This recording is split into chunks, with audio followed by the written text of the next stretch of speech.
Finally बहुत दिनों के बाद नवंबर के सीपीआई जो पॉइंट्स है वो रिलीज हो चुके हैं, तो हम देखेंगे कि आपका फरवरी से डियरनेस अलाउंस कितना बढ़ सकता है। स्पेशली जो आरआरबीस में वर्क करते हैं, पीएसबीस में वर्क करते हैं, 12 बीपीएस के बाद नया डियरनेस अलाउंस क्या रहेगा फरवरी 2025 से इस वीडियो में डिटेल में देखते हैं। उससे पहले आप चैनल पर नए, सबसे पहले ये वीडियो आपको देखने को मिल रहा है एक्सपेक्टेड डीए का, तो ऐसे ही वीडियो सबसे पहले देखने के लिए चैनल को सब्सक्राइब जरूर करें, नीचे आपको बटन दिख रहा होगा।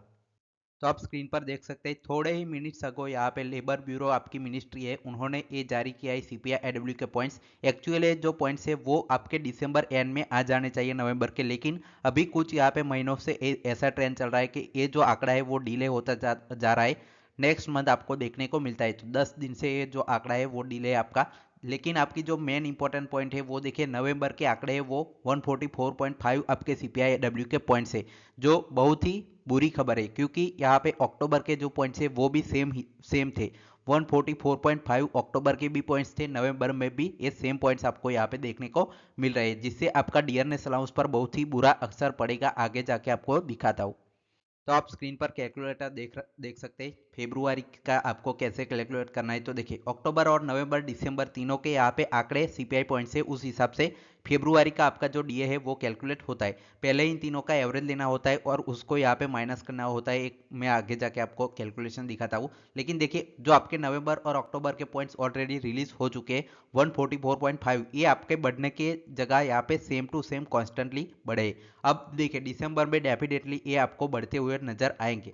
145.5 यहाँ पे 1% का जो इंक्रीज है वो हम मान के चल सकते हैं इजीली। तो एक्सपेक्टेड में आपको यहाँ पे 1 पॉइंट का इंक्रीज लेके चलता हूँ। अब चलिए कैलकुलेशन इस हिसाब से देख लेते हैं।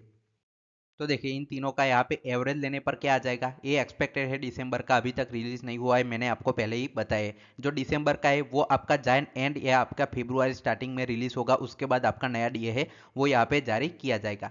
अब कैलकुलेट करने पर एवरेज इन तीनों का आता है 144.83। एवरेज सीपीआई डब्ल्यू पॉइंट्स जो आते हैं उसको 123.03 में से माइनस करना पड़ता है। क्यों करना पड़ता है, अभी जो आपका 12 बीपीएस लगा था उसमें 123.03 आपकी बेसिक पे ओल्ड थी, उसमें मर्ज हो चुके हैं। बाकी जो ऊपर के सीपीआईडब्ल्यू के पॉइंट्स आएंगे वो डियरनेस हाउस में जाएंगे। तो आपका नया डीए एक्सपेक्टेड डीए फॉर्म फरवरी से क्या बनेगा, 28, यहाँ पे 21.80 आप यहाँ पे एक्सपेक्ट कर सकते हैं कि नया डीएनएस आपका रह सकता है। अभी जो करंटली जो डीएनएस अलाउंस है वो 19.83 के आसपास जो चल रहा है, वो आपका 21.80 यहाँ पे लगभग 22 के आसपास मान सकते हैं। तो ये था डिटेल वाला वीडियो आपको कैसा लगा कमेंट सेक्शन में बता सकते हैं। Final text for watching.